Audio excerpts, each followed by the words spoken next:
Hello my dear friend, आप लोग कैसे हो? आशा करते हैं कि आप लोग अच्छे होंगे।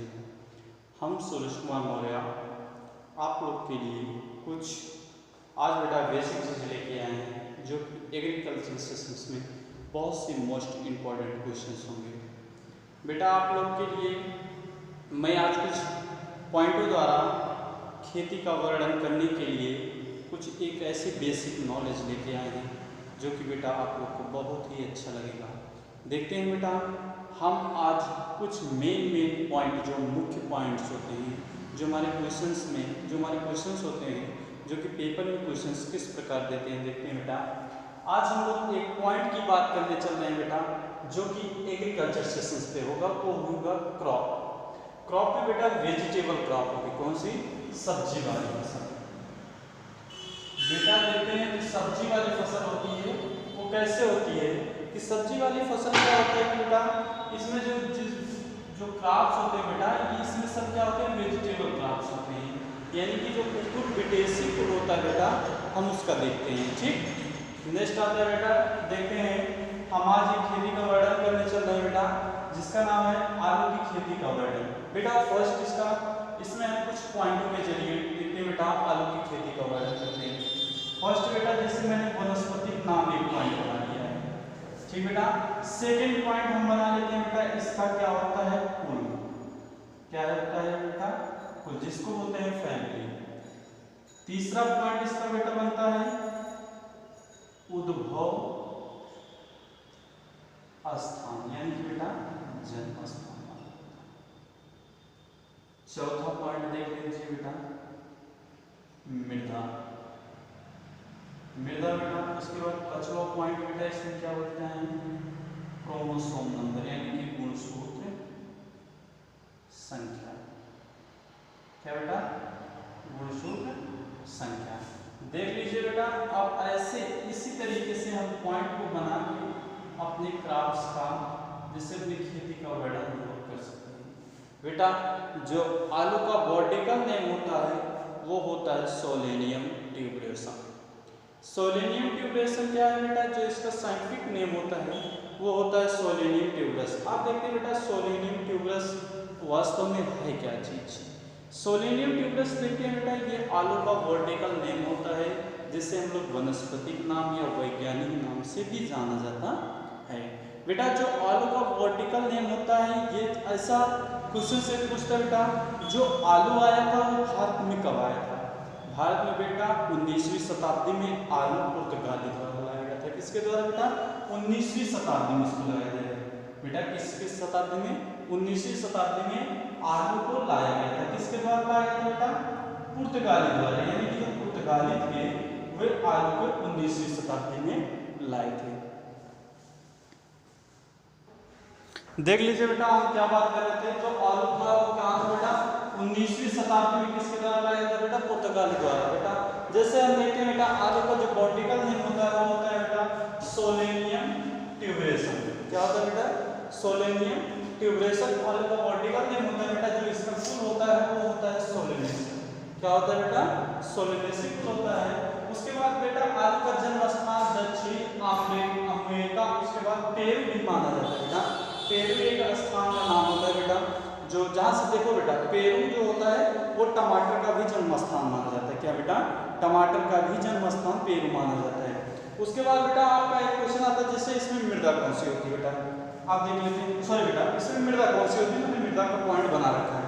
देखते हैं बेटा, इसमें जो मृदा होती है बलुई दोमट होती है। क्या होता है बेटा? बलुई दोमट। आप देख लीजिए बेटा, बलुई दोमट जो मृदा होती है, ये बलुई दोमट क्यों रखा गया है बेटा? इसमें बलुई दोमट इसलिए रखा गया है कि जो आलू का प्रोडक्शन होता है बेटा वो बलुई मृदा में सबसे अधिक होता है, क्योंकि बेटा जो आलू की वृद्धि होती है कंद की वो अधिक होना चाहती है। मतलब उसके लिए क्या होती है? भुरभुरी मिट्टी एक प्रकार से कह सकते हो बेटा, उसके लिए हमको आवश्यक है बेटा। इसमें क्रोमोसोम्स नंबर कितने होते हैं?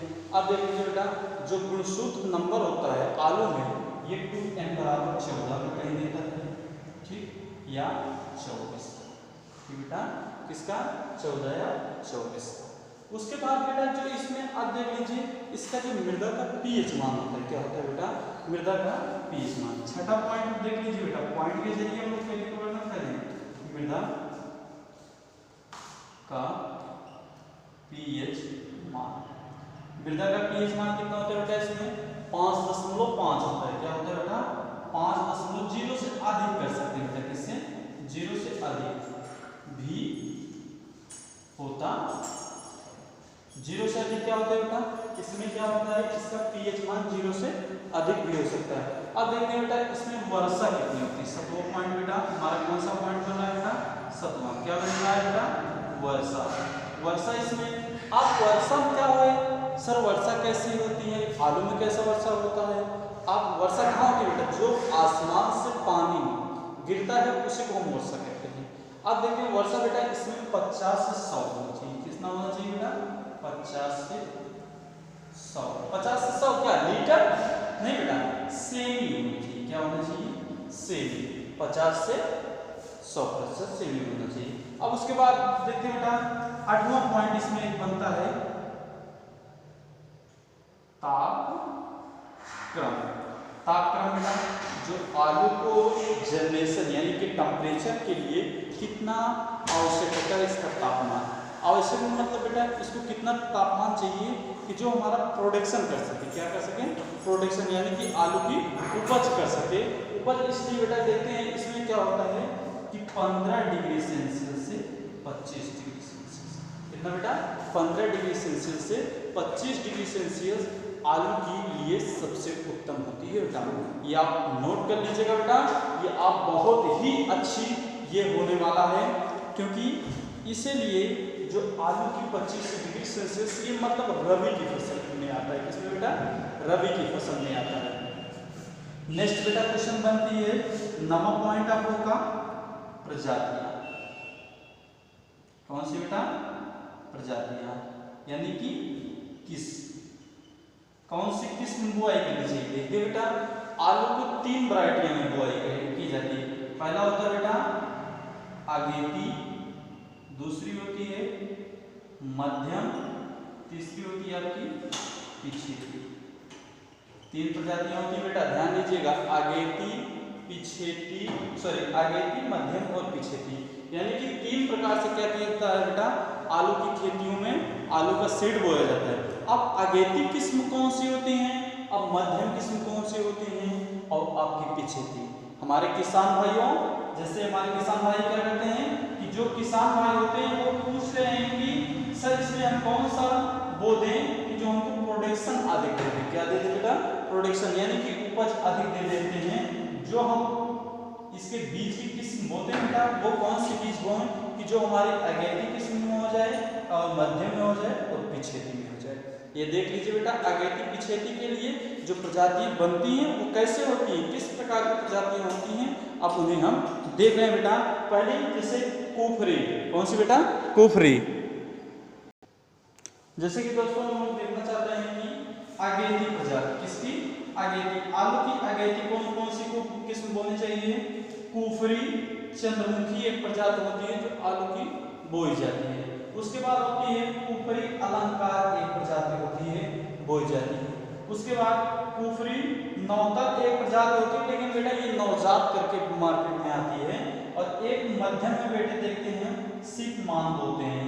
अब उसके बाद कुफरी बादशाह भी बोया जाता है और कुफरी सोयडा भी बोई जाती है।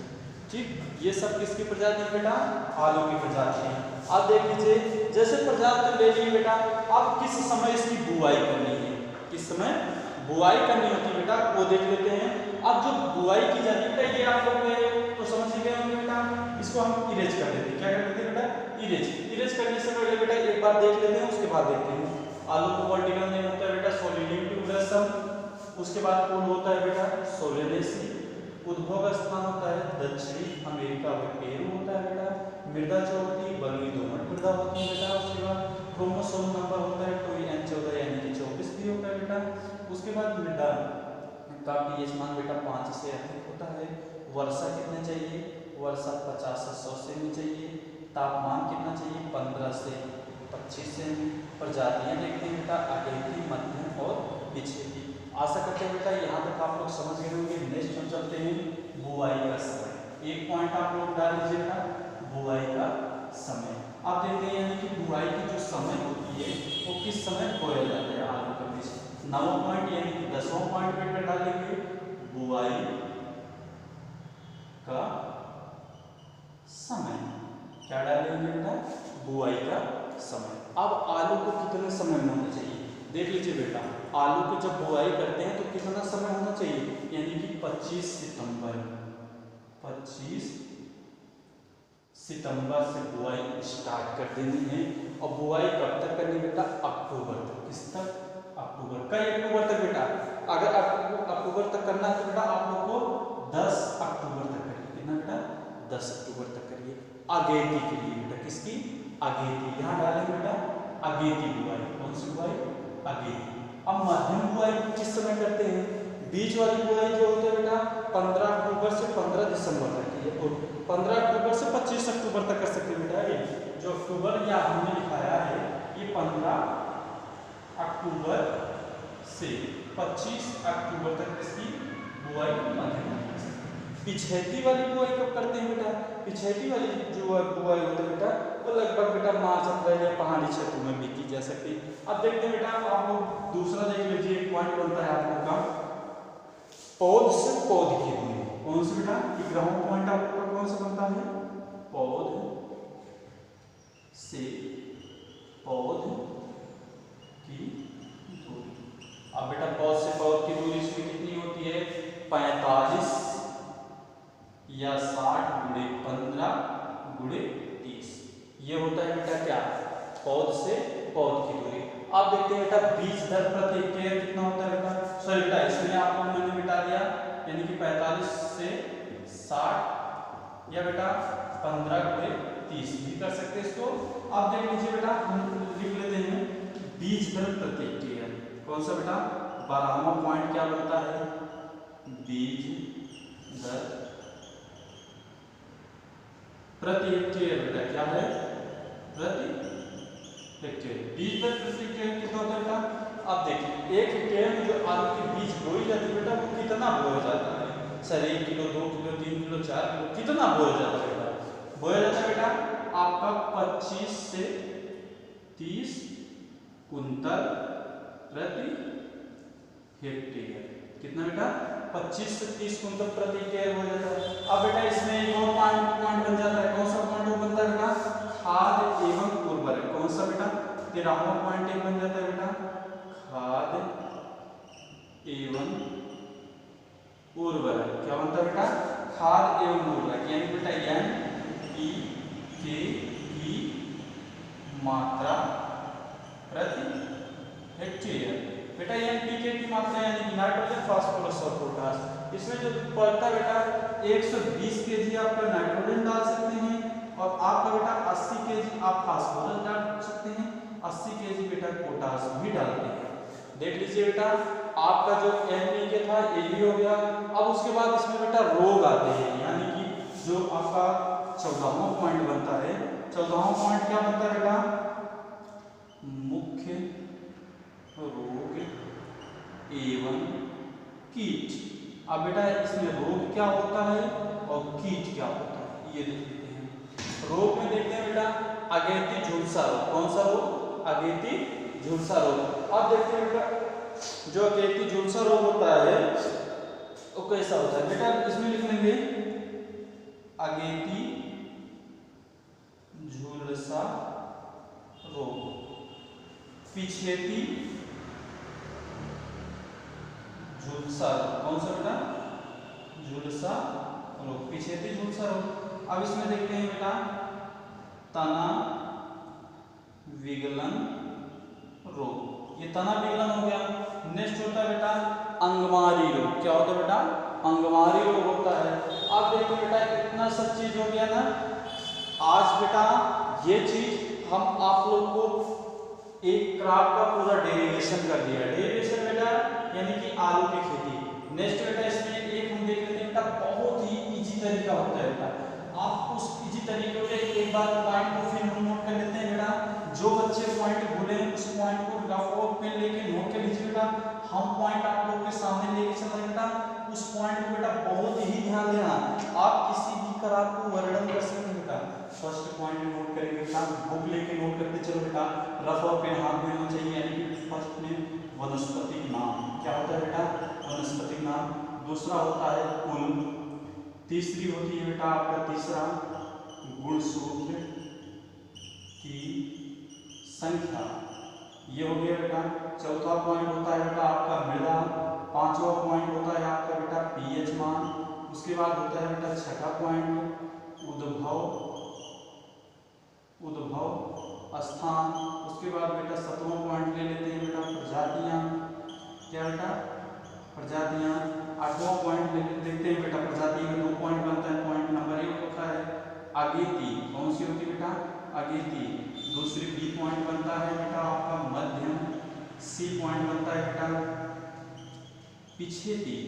ये बेटा आपके कितने पॉइंट हो गए। नेक्स्ट पॉइंट इसमें बनता है बेटा आपका 8वां पॉइंट खाद एवं उर्वरक, यानी कि बेटा NPK की मात्रा प्रति हेक्टेयर। नेक्स्ट 9वां पॉइंट इसमें देखते हैं बेटा, 9वां पॉइंट क्या बनता है बीज दर प्रति हेक्टेयर, ये हो गया बेटा। उसके बाद देख लेते हैं बेटा 10वां पॉइंट इसमें क्या बनता है कीट एवं रोग। उसके बाद बेटा 11वां पॉइंट क्या बनता है, जैसे बेटा कीट एवं रोग में 2 होते हैं। नंबर 1 होता है कीट, दूसरा होता है नंबर बी रोग। ये बेटा बहुत ही अच्छा इजली तरीका है, इस फार्मूले को आप नोट कर लीजिएगा बेटा। ये फार्मूला आप लोगों के लिए बहुत बेसिक नॉलेज देने वाला है बेटा, आप किसी भी किताब को नोट कर लेते हैं। आशा करते हैं बेटा आप लोग ये चीज़ बहुत ही अच्छे से समझ गए होंगे। आपको नेक्स्ट टॉपिक के साथ मिलते हैं। सो थैंक्स बेटा, गुड लक। ये वीडियो लाइक और शेयर करना ना भूलिए बेटा, अपने दोस्तों के साथ इस वीडियो को लाइक शेयर जरूर करना। सो थैंक्स बेटा।